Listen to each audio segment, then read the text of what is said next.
All right. Testing, testing, testing.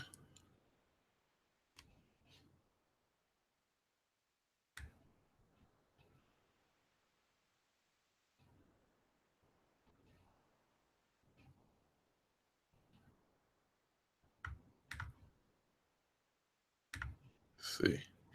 All right. Test, test, test. Can I hear?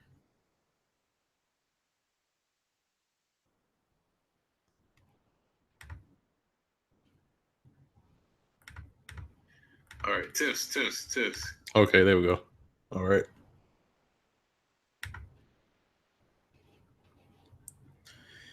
All right. Shalom, Akim. Before I begin this live stream, um, first I want to give ultimate praise, ultimate honors, ultimate glories to Yahweh, Ba'ashem Yahushai, and double honor to the apostles and elders of Great Millstone that rule very well. That's continually feeding the flock through the spirit and power of Yahweh Ba'ashem Yahushai. And shalom and much love to the hopefully elect that's also pushing his word throughout the four corners of the earth in all true sincerity. Now, the topic of this live stream, man, is going to be entitled "The End of Esau's World," man. Okay, because us here to know, the men of the Lord, we understand the times that we're in now, man. All right, we understand that, the things that are happening, especially in the news media, right, and other forms of news outlets. We're seeing or we're witnessing this the fall of this so-called white man, which is Esau in the Bible. All right, this is true biblical nationality, man. All right, Edomite, or should I say Edomites? Okay, and as you're seeing, as time passes, man, his kingdom is crumbling. As the day goes on, man. All right, you're starting to see the economic structure collapse. You're starting to see the morality collapse. All right, the pretty much the infrastructure collapse. All right. All right, their stranglehold on the whole entire planet Earth is they're losing that grip, man. They're losing that power. Okay, and it was prophesied beforehand in the scriptures that this is going to be the end of his reign, man.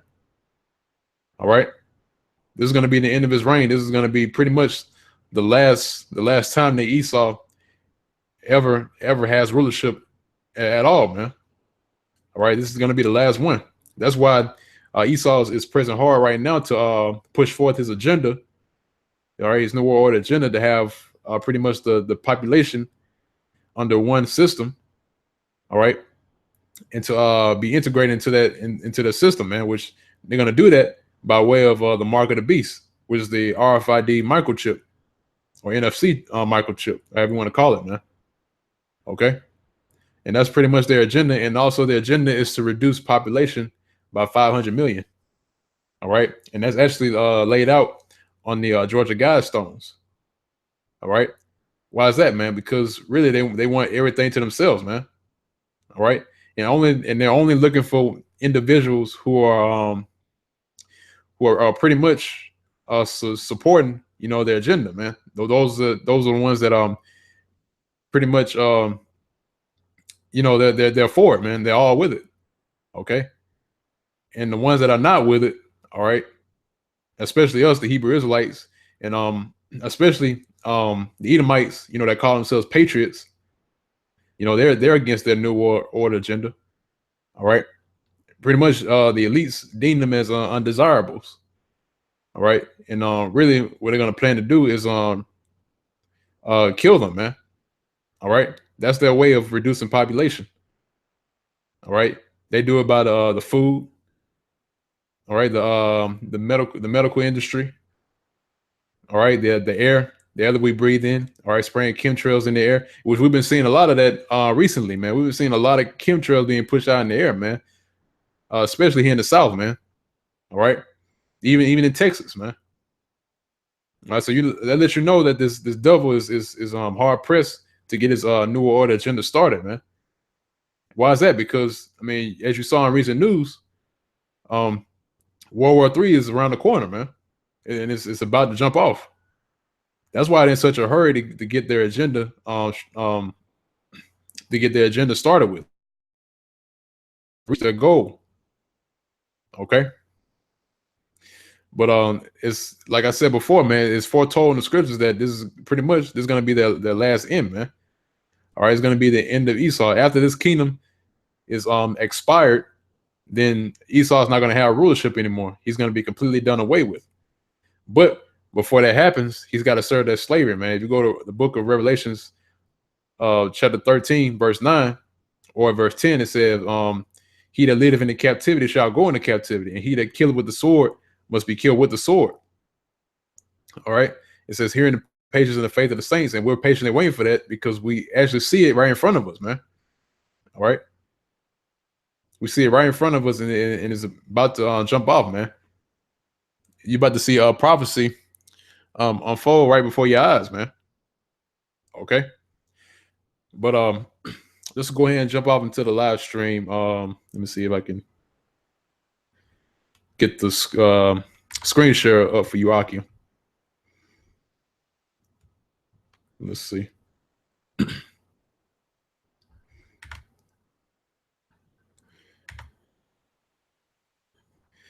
Okay, there we go. All right. Now to start this off, man. This first scripture, of course, is Second Ezra chapter 6, and I'm starting at verse 7.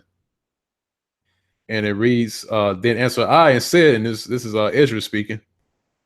And this is when he was asking, and actually Ezra was asking a whole lot of questions to the angel, man. You know, Ezra was a approved man. He wanted to know whatever it is he needs to know. All right. And he said, what shall be the parting asunder of the times? All right. Or when shall the end of the first and the beginning of it that followeth?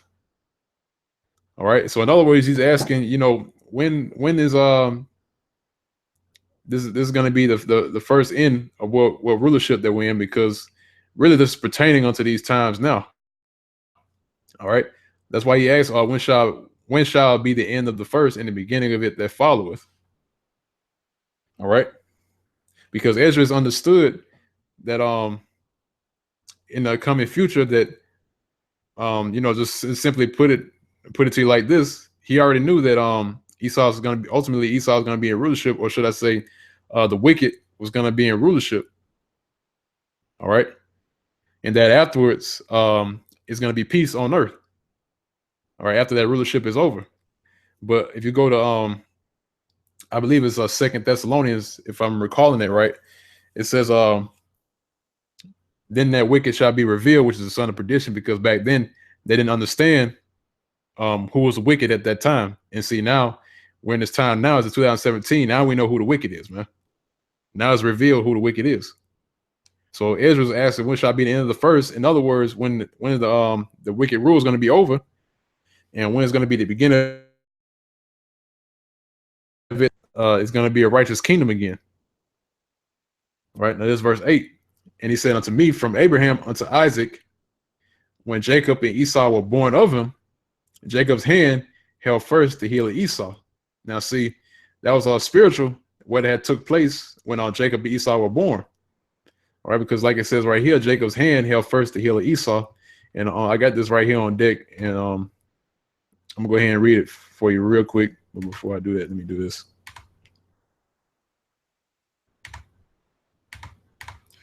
Okay. Now, this is the book of Genesis, chapter 25, verse 23.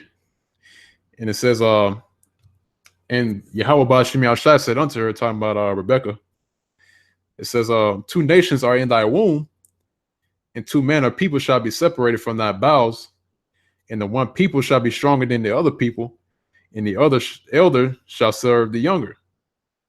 All right. So pretty much there was two nations in her womb, right? Which is talking about Jacob and Esau, which Jacob is the progenitor of the Israelite, so-called Negro. And then you had Esau, which was another nation, or progenitor of another nation, which was Edom, which was the progenitor of the so-called white man. All right. And it says, two manner of people shall be separated from thy bowels, and see, and there's that separation. All right. So we're separate from the so-called white man. We're not the same people. They always come to the saying, "Oh, well, man, we bleed the same blood. We all human beings." No, man, we were separated. All right, we are separate from them, man. Bland. All right, just get it through your mind, man.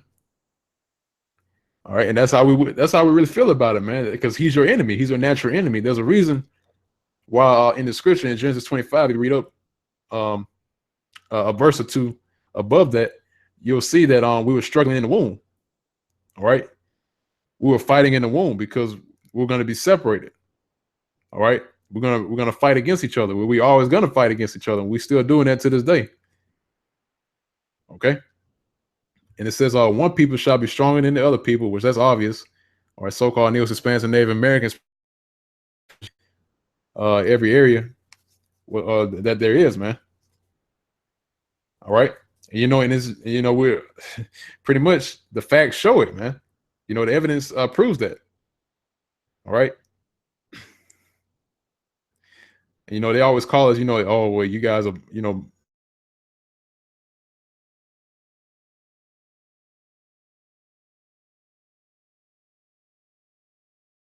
supremacist, black Hebrew Israelites, when there's no such thing as a black Hebrew Israelite, man.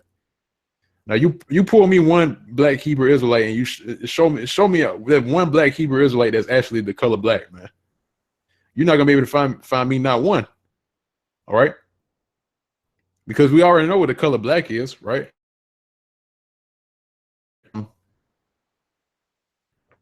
That's lucky.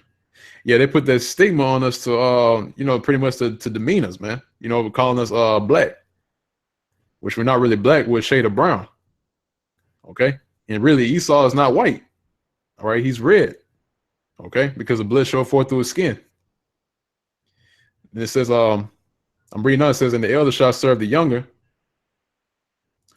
So yeah, that's right, man. So the elder shall serve the younger, man.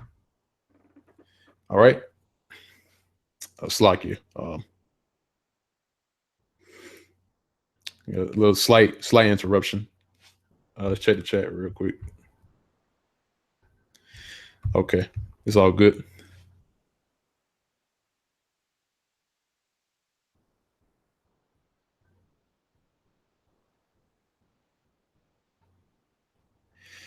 Yeah, but while I'm it's like I was saying, man. In the scripture, the same verse, it says the elder shall serve the younger, man. And so the one who comes out first, right, it's got to serve the younger. Okay, so now we're about to find out who came out first. All right, and I'm about to read it in just a second.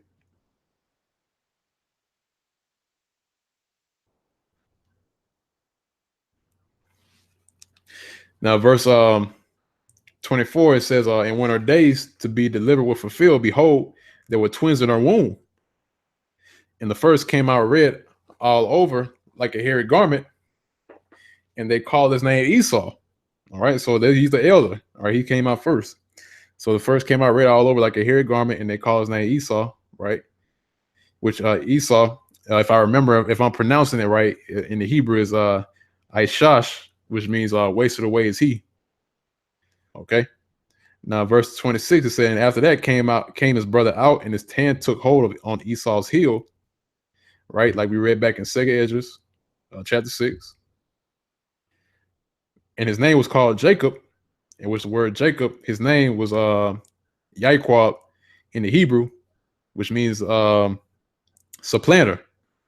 All right, because I'm not gonna get it at this point in time right now for the sake of time, but the reason why he's called Jacob or Yaiquab supplanter is because he supplanted his brother, which is Esau, and Jacob obtained the blessing from his father Isaac. All right, and the reason why Esau is called Aishash, which is wasted away is he, is because he had no melanin when he came out of the womb of his mother Rebecca. Okay, and it said, and Isaac was 80 years old when she bare them. Okay. Now, that's it on that. This is just pretty much to bring out the same reference, or should I say, the reference that came from Second Ezra chapter 6, and which is what this is talking about. All right. Now, like I said before, all this that I'm reading right here is spiritual in itself because you can see that today. But not only that, I mean, the whole process of them being conceived or coming out of the womb, that was also spiritual. Because like it says right here, man, it says Jacob took hold of Esau's heel in the same scripture. Okay. Now let's go back to 2 Ezra chapter 6 and verse 8. And he said unto me, from Abraham unto Isaac, when Jacob and Esau were born of him, Jacob's hand held first the heel of Esau. See, there it is right there. And verse 9 said, for Esau is the end of the world, and Jacob is the beginning of it that followeth. So there it is right there, man. It said, for Esau is the end of the world. What's that talking about? Now you're going to the word world, pretty much it's talking about end of an age. Okay. So it says, for Esau is the end of that age, right? Which is the age that we're in now, which is their rulership. And it said, and Jacob is the beginning of it that followeth. All right. This is the beginning of another age, which the age that we're coming into is going to be everlasting. It's not going to have an end. Okay. So it's going to be the end of Esau's rule, which is this wicked rule. All right. Everything that's anti against Yahweh B'Shem Yahshua against the scriptures. All right. Everything that you can think of, or any type of wickedness that you ever think of, is right here in his kingdom, in his rulership. And it says, but Jacob is going to be the beginning of a new age, should I say, which is going to be nothing but righteousness. All right. It's going to be no form of wickedness whatsoever, man. A perfect rule. A rule that's is pretty much there's going to be a time of peace. Okay. And we're going to have you devils in slavery. All right. It is rightfully so, man. You had your time to rule just like other nations have. Okay. You had your time to rule. You had that little season to do your dirt, get everything out of your system. And then we're going to come into the picture and take it away from you. All right. We're not going to ask you for the kingdom back. We're not going to, beg you to give us back our power, our rulership. No, man, we're going to take it from you. All right. And Yahweh B'Shem Yahshua is going to be the one to drive us to do that. He's going to give us the power to do that. Okay. Now it says, verse 10 said, the hand of man is betwixt the heel and the hand. Other question Ezra's asked thou not. All right. So that's pretty much it on that. Now I'm going to get the book of Revelation chapter 20 at verse 3. Okay. Now, it's like you. It says, and cast them into the bottomless pit. And actually, let me start with a few verses up.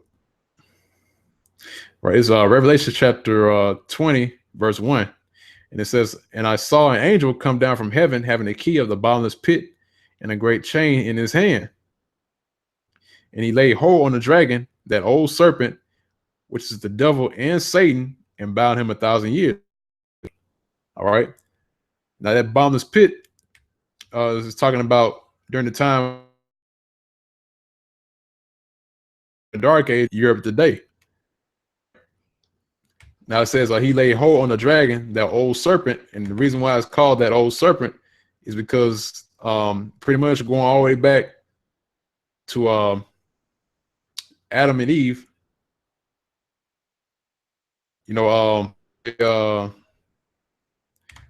Pretty much during the time of when Cain and Abel, Salakia, say Adam and Eve, Cain and Abel, right? Or even during the time of the beginning, because they all connected. All right. Because really, going to the thing about the serpent, it wasn't an actual serpent back in the book of Genesis. All right. The serpent back in the book of man. Okay. And guess what? It all translated over to Cain. Okay. And then Cain, pretty much a brother Abel. And then afterwards, that same spirit came back, this time being Esau. All right. And now that dragon that it's talking about, man, really is talking about Esau, man.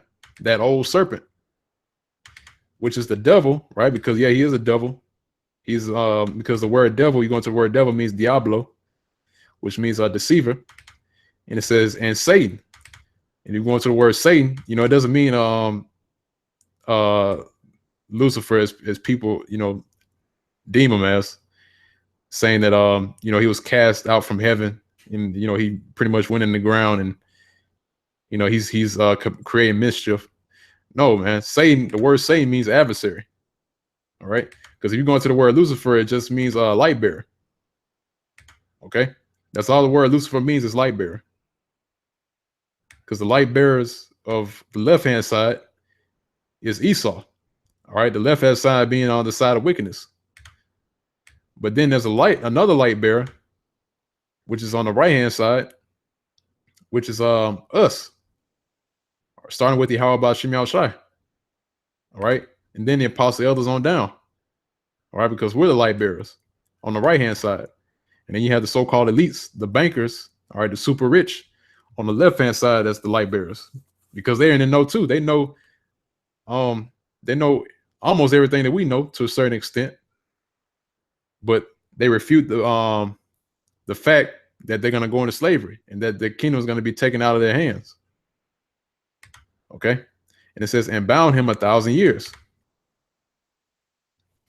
This is verse 3. It said, and cast him into the bottomless pit and shut him up and set a seal upon him that he should deceive the nations no more till the 1,000 years should be fulfilled. And that's after we had him in subjection during the time of what the scholars call the Dark Ages. All right. And it said, and after that, he must be loose for a little season. All right. So afterwards came the Renaissance. All right. And during the time of the Renaissance, and the word Renaissance means rebirth. All right. And really the rebirth was the rebirth of Esau's rule. Okay. Starting with the image that he put up of Cesare Borgia. Okay. Now, going on from there, I want to get the book of Revelation chapter 12, verse 12. And it reads, therefore rejoice ye heavens and ye that dwell in them. Woe to the inhabitants of the earth and of the sea.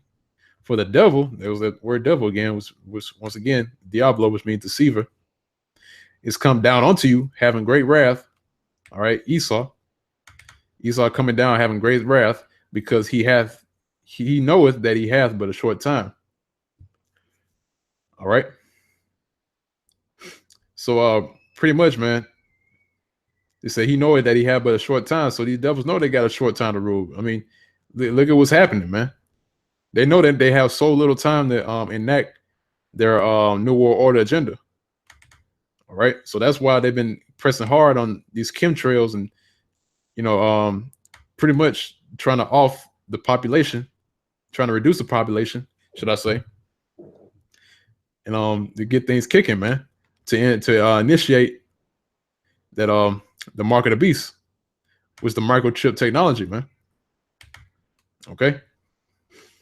Now going on from there, I'm gonna get the book of Daniel chapter 4, verse 17, because the reason why I bring these precepts out is because this is to let you know that he only had but a little season, and in this season he has the time to rule, right? And the Lord gave them this kingdom for a reason. All right, because there's a scripture, real quick. Let's see, should be in Psalms. Right, Psalm chapter 17, verse 13. It says, "Arise, O Yahweh Ba'Shem Shai, disappoint him, cast him down, deliver my soul from the wicked, which is thy sword." Okay, because the wicked is the Lord's sword, man. All right, to exact judgment. Because guess what? We transgressed the words of Yahweh Ba'Shem Shai. So therefore, Esau has been made the Lord's whipping stick. All right, to pretty much get at us for what we did. Okay. So like I said before, he pretty much gave them this kingdom, right? And not only that, just to pretty much the things that we're going through today or should I say to test us, right? I mean, it's all in the purpose of Yahweh Shem Shai. All right. And also for prophecy's sake, for his word's sake. Okay. And it's on more levels, but that's pretty much just scratching the surface of it. But this is the book of Daniel, chapter 4, verse 17. It says, this matter is by the decree of the watchers and a demand by the word of the holy ones, to the intent that the living may know that the Most High ruleth in the kingdom of men, and giveth it to whomsoever he will, and set up over it the basis of men. All right. So it says right here, the Most High ruleth, right? Yahweh ruleth in the kingdom of men, and giveth it to whomsoever he will, man. Okay. So he can give the kingdom to whoever he wants to, man. All right. I mean, you can say that these different nations, including Esau, has their time to rule, right? And we had our time to rule too, man. During the time of when we pretty much with King David onto Solomon, all right, and when ruler King Solomon was a time of peace, all right, which that was pretty much we were established during the time of King Solomon, man. Okay, but after that we went off and we transgressed the words of Yahweh Shem Shai, and therefore the kingdom was stripped from us, and then we had to pretty much go through hell, right? And then afterwards, the kingdom was going to be returned back to us, man, because even the disciples, when Yahweh Shai was in the flesh and he was about to leave them, right, and going on to the spirit world, the disciples came to him and asked him, would thou at this time restore the kingdom to Israel? So in other words, they were asking them, is the kingdom going to be restored to him? Because they understood that the kingdom was going to be given back to Israel. All right, that's why they asked him that question. And he says, and Yahweh Shai told him, it says, now for you to know the times or the seasons that the Lord put in his power. All right. And therefore, that's how it is today, man. We're not given that time yet, man. For reasons, for obvious reasons. All right. Because all of this is based on faith. Okay. And going back to the scripture, says, and set up over it the basis of men. All right. And the reason why this part is described here in this precept on this verse, it said speaks about the basis of men, because Esau is the basis of all men. All right. He's pretty much the lowest of the low, man. All right. That's why it says, man, the Lord can give the kingdom to whosoever he will, and he set up over it the basis of men. So the Lord pretty much gave the kingdom over to the basis and the lowest of men, which is Esau. All right, the lowest life form. Okay. So, it just shows you the power of Yahweh Shem Shai, and he can do whatever he wants to do. All right. I mean, pretty much, nothing is of our will, man. All right, everything is in his control. All right, you don't have control of anything, man. You can't control, or whatever your situation is. All right, the Lord controls that, man. Especially these past kingdoms, man.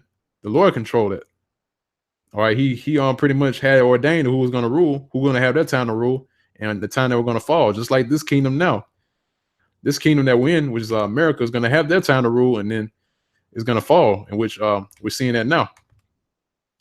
Okay.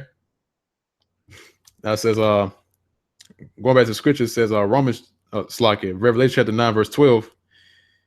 And it says, one woe is past, and behold, there come two woes more hereafter, Slakia. Because the woe that's talking about in the book of Revelations, now there was an angel that appeared that said, that cried out, woe 3 times, man. He said, woe, woe, woe. All right, now the word woe, if you look at it, it means the time of mourning, all right, or destruction, all right, which really I was talking about destruction. Okay. So it says one woe is past, and behold, there come 2 more woes afterwards. And really they're talking about world at war. It's like it. All right, World War I and two.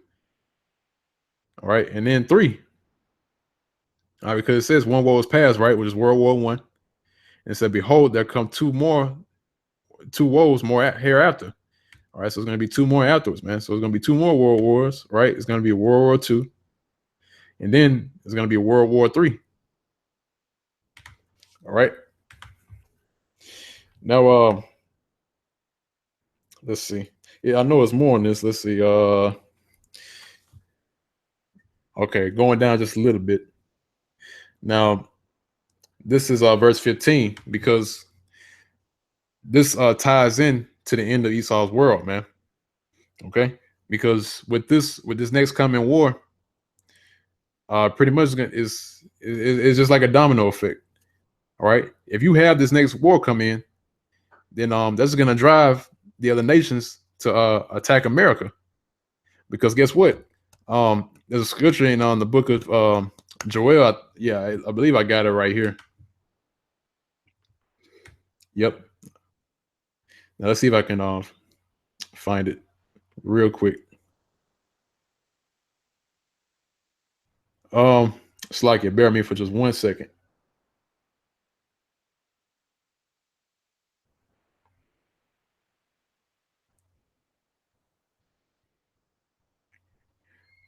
All right.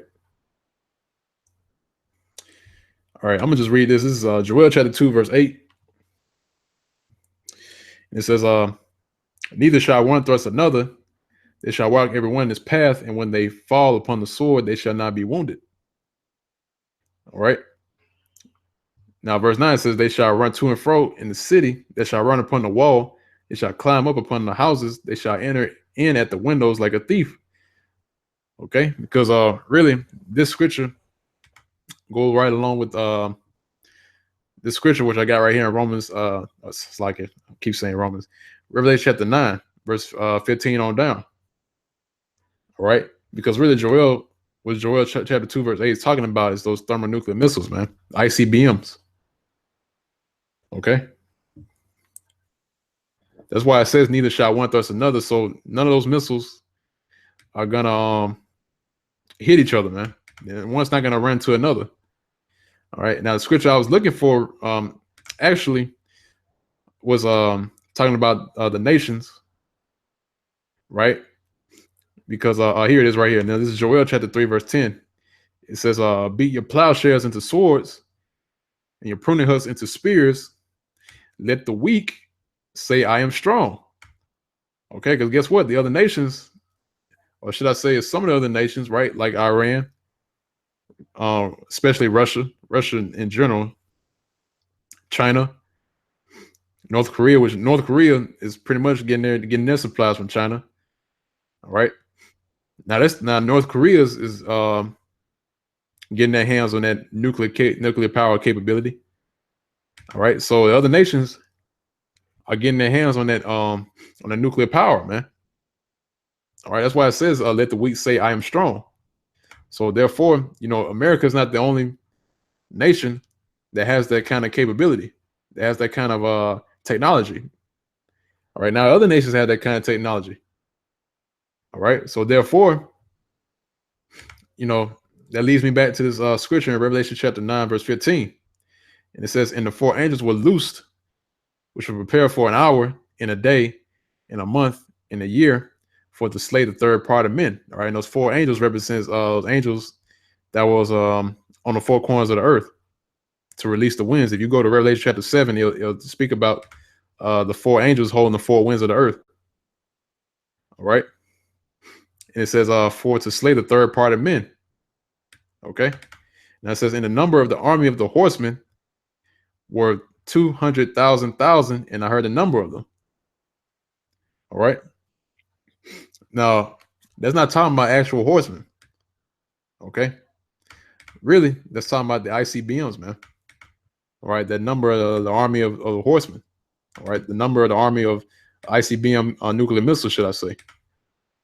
All right. That's what I was reading out of Joel chapter 2 earlier about neither shall one thrust another, and they shall walk everyone his path, And when they fall upon the sword, they shall not be wounded. So this is what it's talking about. Okay. And actually, let's see. Yeah, I'm gonna actually start up a few verses on Joel chapter 2 before I read more of the Revelations. Now, this is Joel chapter 2, and I'm starting at verse 2. It says, "A day of darkness and of gloominess, a day of clouds and of thick darkness, as the mountains spread upon the mountains, a great people and a strong. There have not been ever the like, neither shall be any more after it, even to the years of many generations. A fire devoured before them, and behind them a flame burneth. The land is as the Garden of Eden before them, and behind them a desolate wilderness.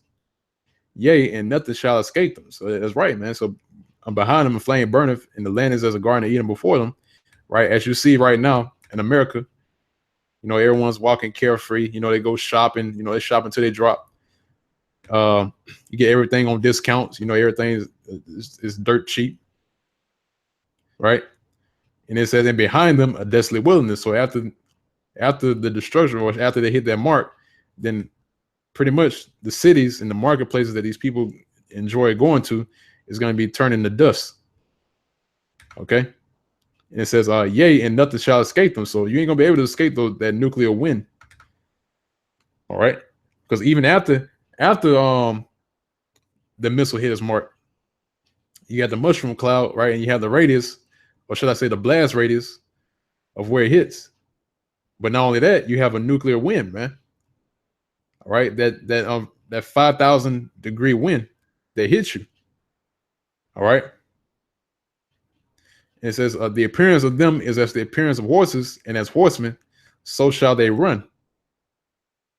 Like the noise of chariots on the top of mountains shall they leap. Like the noise of a flame of fire that devoured the stubble, as a strong people set in battle array. All right. Because why is that? Because the Ark brought this out too. Pretty much that missile makes a trajectory, should I say, as the shape of a mountain, man. Because it goes up, right? And then it travels from one continent to the next. And then it drops down, man. All right.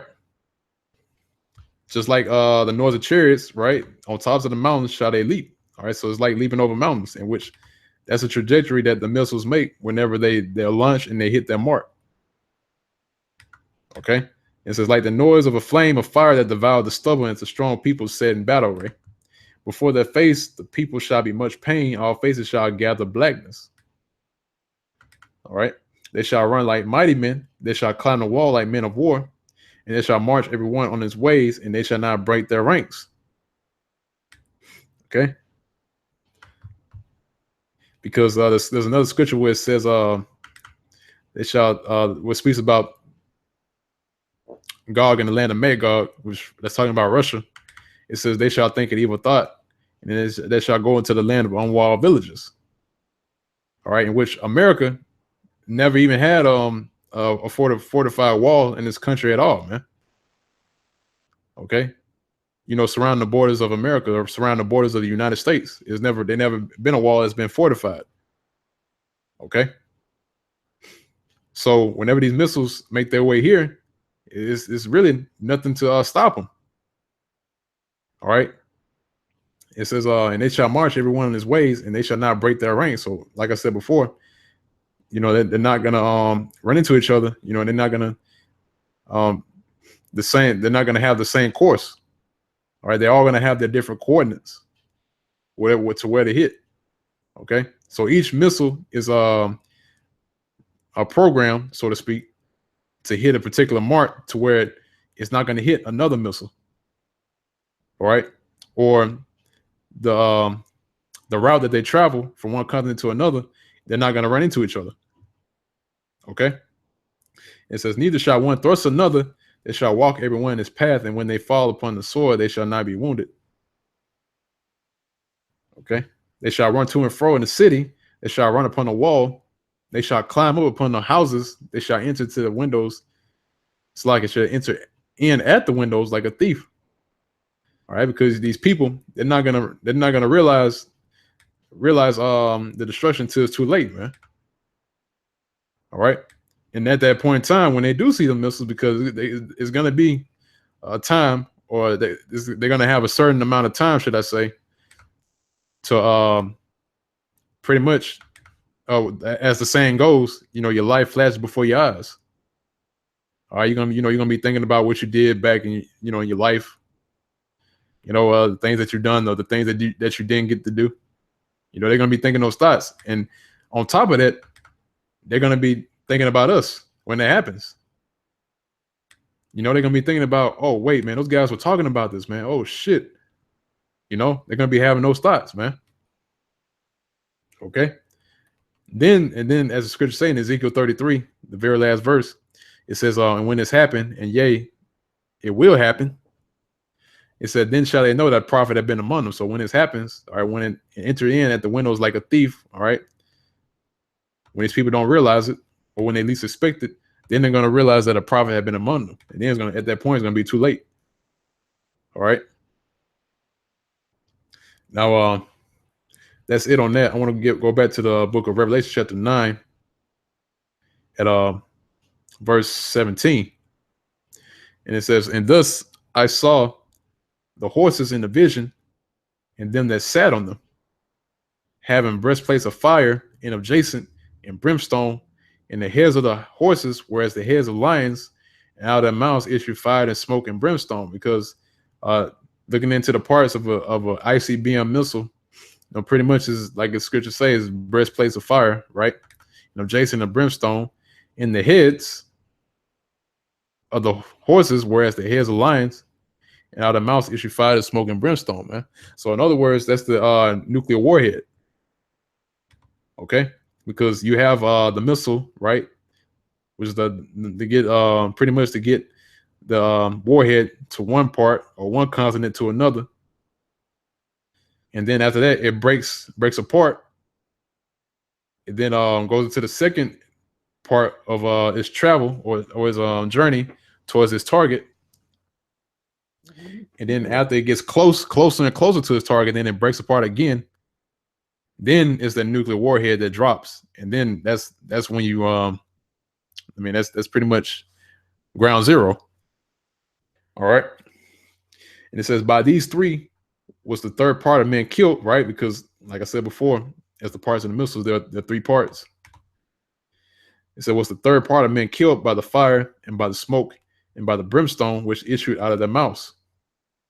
All right, which once again is that thermonuclear missile, or it's like the warhead. All right, for their power is in their mouth. All right, so there you go.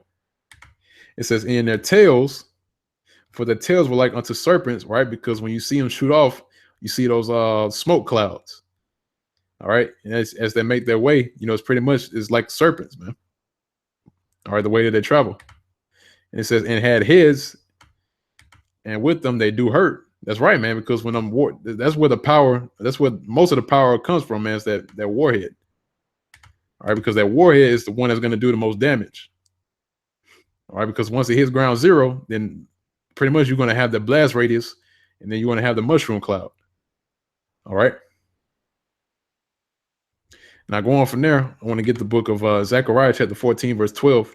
And it says, and this shall be the plague with Yahweh Ba'ashem Yahushua will smite all the people that are fought against Jerusalem, which is, of course, you Edomites and you other nations, man.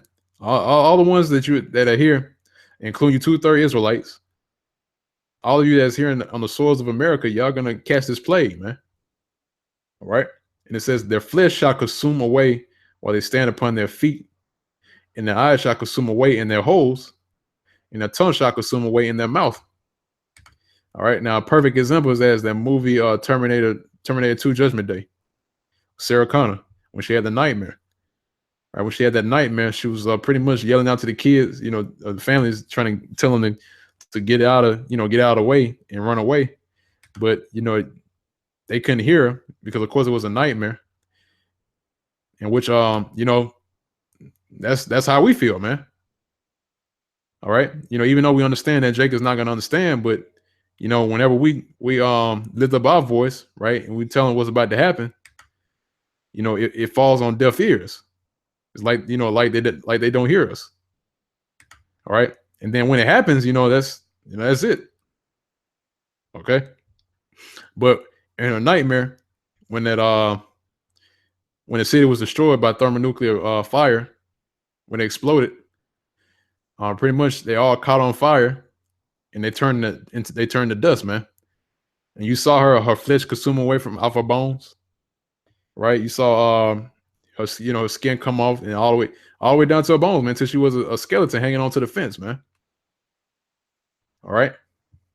So that's the result of your wickedness. And I'm talking to you 2/3 Jakes, you other nations out here, and you Edomites, especially you Edomites, man. All right. So that's your judgment. That's going to be the ultimate plague that the Lord's going to send on America, which is spiritually called Egypt. Okay. That's the book of Revelation, chapter 11, verse 13. It says, in the same hour was there a great earthquake, and the 10th part of the city fell. And in the earthquake was slain of men 7,000. Now with 7,000, that's completion, man. So it was a lot of death. All right. Because this is talking about the thermonuclear destruction. Okay. Again, the end of Esau's world. This is your end. Okay. It says, and the remnant were affrighted and gave glory to the Most High heaven. All right. It says the second woe is past, and behold, the third woe cometh quickly. So, this is pretty much telling you that World War III is on the horizon, man. It's around the corner, and it's coming. It's coming quickly. As the days pass, it's only a matter of time. All right. Now, going from there, I want to get the book of Isaiah, chapter 13, verse 15. I'm gonna wrap this up. Let's see.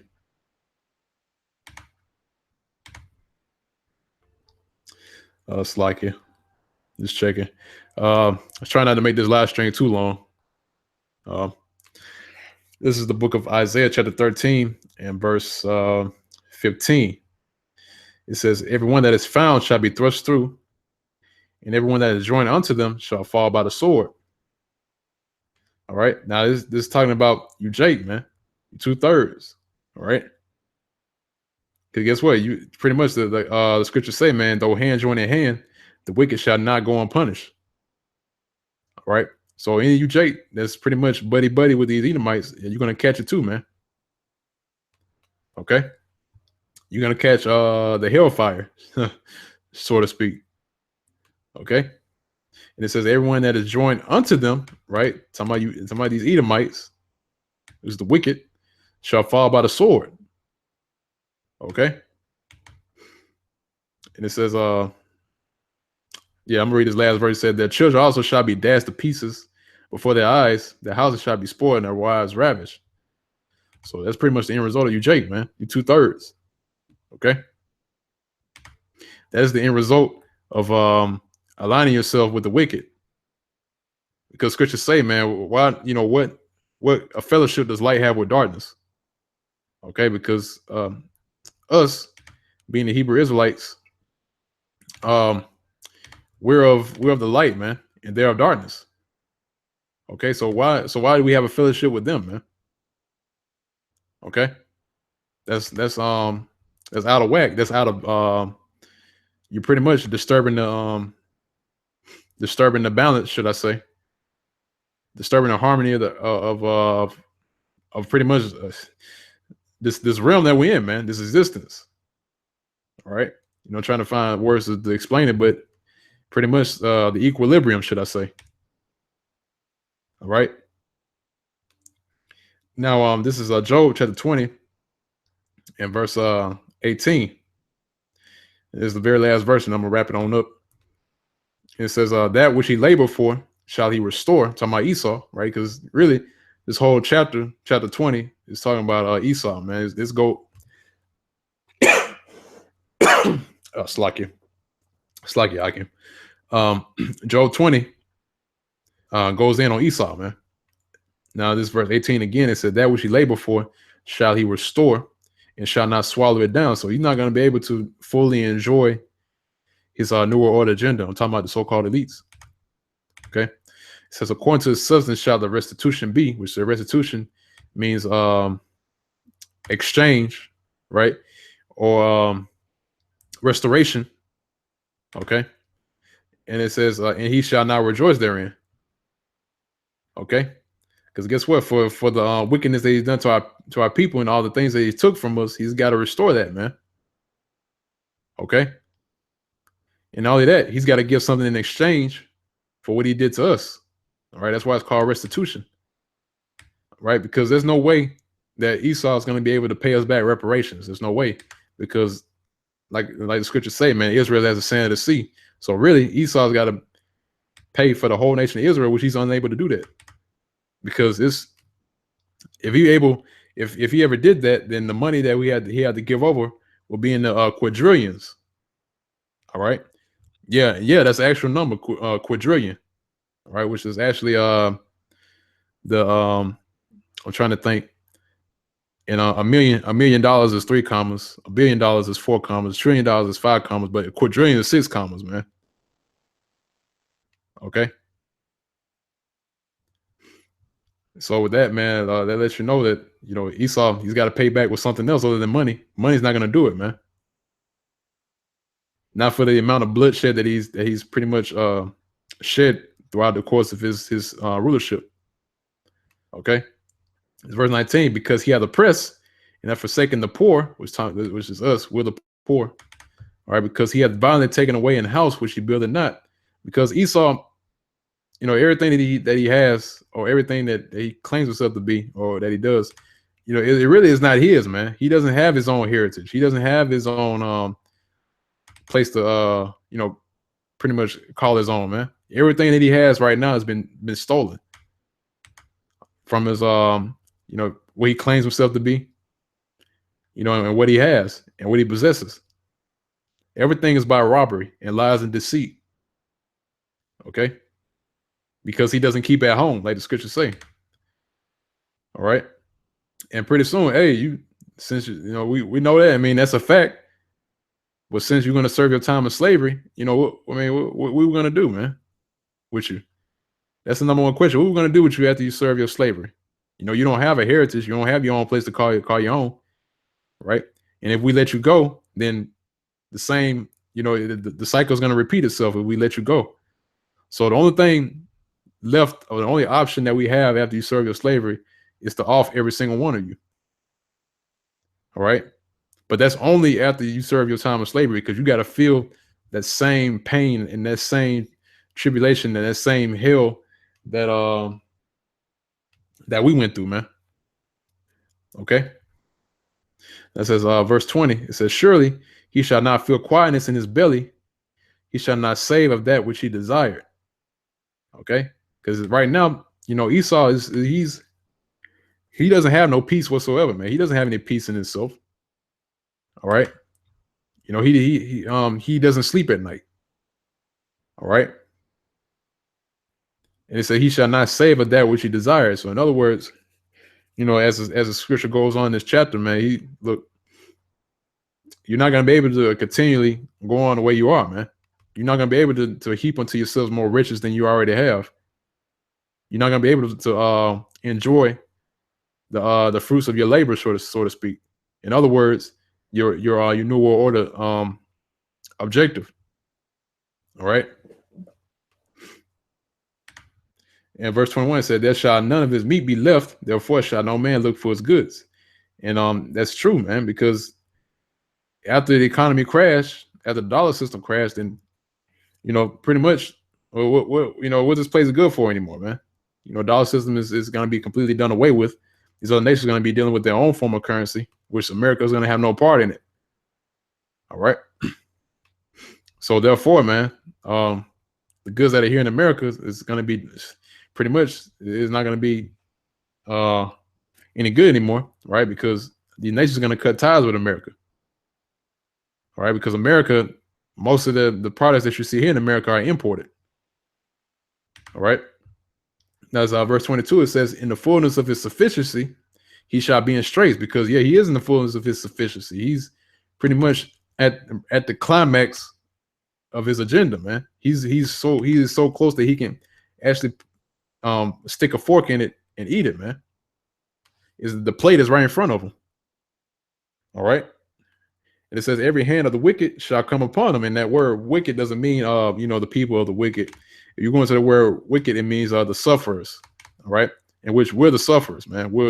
And also translating to laborers, and we are the laborers too. We're the sufferers and the laborers. We're slaves here in America, man. All right. So it says every hand of the wicked shall come upon them, which that goes into Ezekiel chapter 25, because it says Israel shall do unto Edom according to the Lord's anger and according to the Lord's fury. All right. So Jacob's going to get down on you Edomites. All right. And they're going to be going after you rich Edomites, man. All right. Jake is not stupid, man. They're going to go after you rich Edomites, the ones of you that got money. Okay. That's verse 23. It says, when he is about to fill his belly, right? So as soon as he about to enjoy his new world order, as soon as he about to just eat that food right in front of him, and to eat the food off his plate, right? And it says, the Most High shall cast the fury of his wrath upon him and shall rain it upon him while he is eating. All right. So, these elites are going to get a taste of that new world order, right? And then afterwards, before they even get more of it, right? When they get more and more of their the new world order agenda, right? The system, then the Most High is pretty much going to rain his wrath upon them, man. All right, and then it said it shall rain it upon him while he's eating. All right, now what's talking about he's pretty much going to rain that nuclear fire on him, man. All right, those arrows. Okay, verse 24, and it says he shall flee from the iron weapon, and the bow of steel shall strike him through. All right. So in other words, he's gonna flee from the thermonuclear destruction. I'm talking about these so-called elites, these the super rich. Yeah, they're gonna make it out of the destruction, right? Because of the bunkers that they have, or the safe houses, the safe havens that they have set up for events such as like this. So they're gonna flee from it, right? And it says, "And a bow of steel shall strike them through." All right, because after destruction happens, right? Then they're gonna serve that. We're gonna bring them out, and they're gonna be the first fruits of slavery. All right, and they're gonna be the ones to be the progenitor of slaves, man. The next coming slaves, should I say? Okay, that says verse 25. Say, it is drawn and cometh out of the body, yea, the glittering sword cometh out of his gall. Terrors are upon him. All right. All darkness shall be hid in his secret places. A fire not blown shall consume him. It shall go ill with him that is left in his tabernacle. So it's going to go ill with that man that's left in his tabernacle. In other words, you peons, man. All right. The ones of you that are a part of his table, so to speak. The one they pretty much eat at the master's table. All right. And what I mean by that is your slave master. All right. Now it's pretty much it on that, man. Pretty much, just to put it simply, before ending out the live stream, that just let you know once again that, or should I say, the signs that you see now is Esau's running to his he's running to a roadblock, man. Or should I say he's running his course.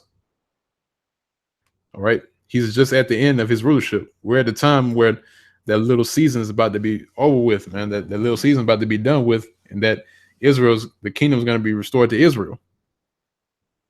All right. And so we look forward to that.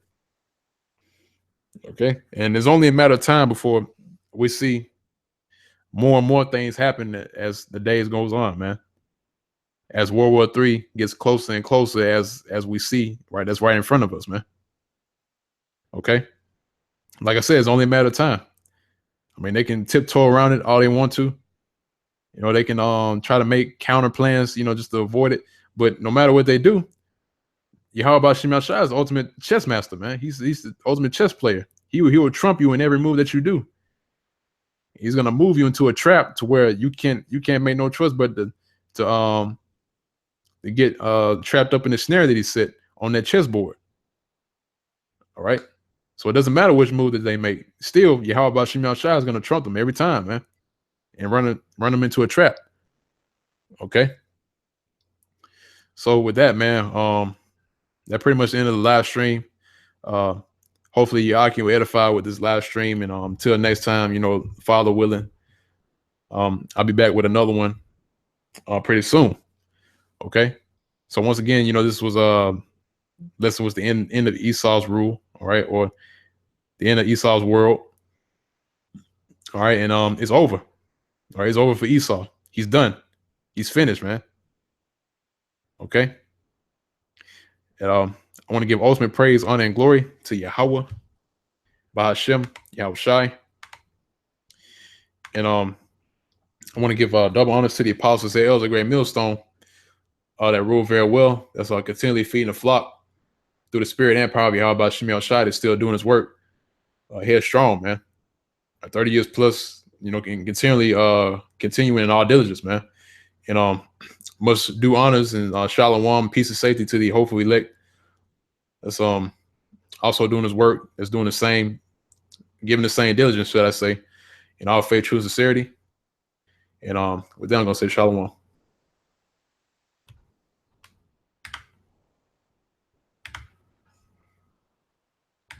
To the hopefully also doing his work. It's doing the same.